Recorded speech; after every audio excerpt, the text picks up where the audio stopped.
Stupid Hope. The title of that book stayed with me when I first read a review of it a few years ago. Stupid Hope.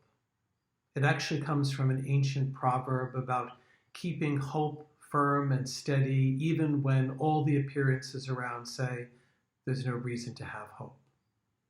Stupid Hope is a book of poems written by the brilliant poet Jason Schinder. The poems were written from the time of his mother's hospitalization and then her death, to later when Schinder himself was diagnosed with cancer. The poems in this book are beautiful, they're thoughtful, they're haunting, they're challenging, they're hopeful. This book will always be found on the desk in my bedroom. These poems were published posthumously. Schinder died in 2008. He was only 52 years old. In one of his journals, Schinder wrote words that I often think about. They're words that come to mind as we approach the anniversary of that terrible blue-skied morning of sorrow, a sorrow that we could never have imagined. Schinder wrote these words as he faced death.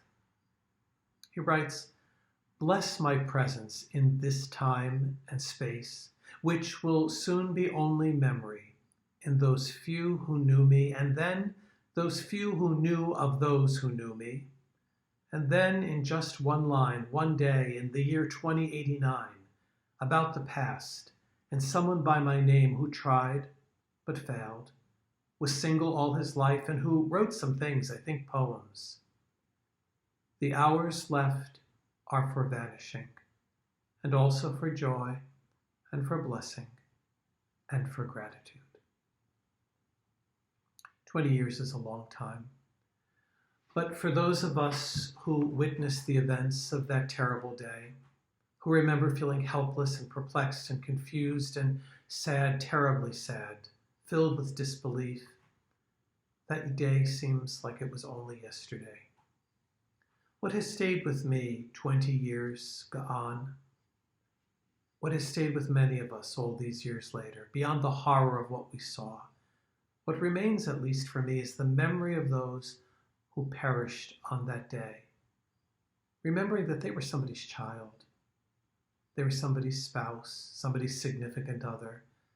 They were somebody's mom or dad, a relative, a coworker, a neighbor, a friend. We were not only moved on that day by the sheer number of the dead, but as the days unfolded, it was story after story after story of individuals and the lives that they lived, the lives that each of them lived. Too many of them had so many years ahead of them. It's hard for me to think that those who perished on that day would still be at least 20 years younger than I am today. And they were remembered in the days that followed and in the years that have followed for their kindness, for their laughter, for their annoying yet predictably comforting habits. They're remembered for the things that gave them joy, for the blessing that they were to others. Those who knew them, those who remember them, do not think about 20 years later what their degree was, what their financial success was all about, what business accomplishments they had created. People talk about the kind of person they were and will always be for them. As he hung on the cross, one of the criminals near Jesus turns to him and says, "Jesus, remember me when you come into your kingdom." Remember me. What I think about on this 20th anniversary, observed in a time of great challenge and uncertainty, is that Jesus will always remember us. He doesn't remember us as some vast number, a faceless crowd. No, Jesus remembers each of us as a person with a unique story that we are living. And his promise to remember us is not simply something that happens after death, as important as that is. It's a promise that now, in the life that you uniquely are living, Jesus remembers you, and he's with you. What I take from that day so many years ago in faith is that Jesus at the end of the day isn't so much interested in your college board score. He's not interested in how much you have on your LinkedIn profile. Jesus is always interested in your heart, in what fills you with love, what fills you with joy, what fills you with gratitude. Jesus is interested in what wounds you carry in your heart and how you at times have closed your heart. Maybe how you've closed your heart to stupid hope.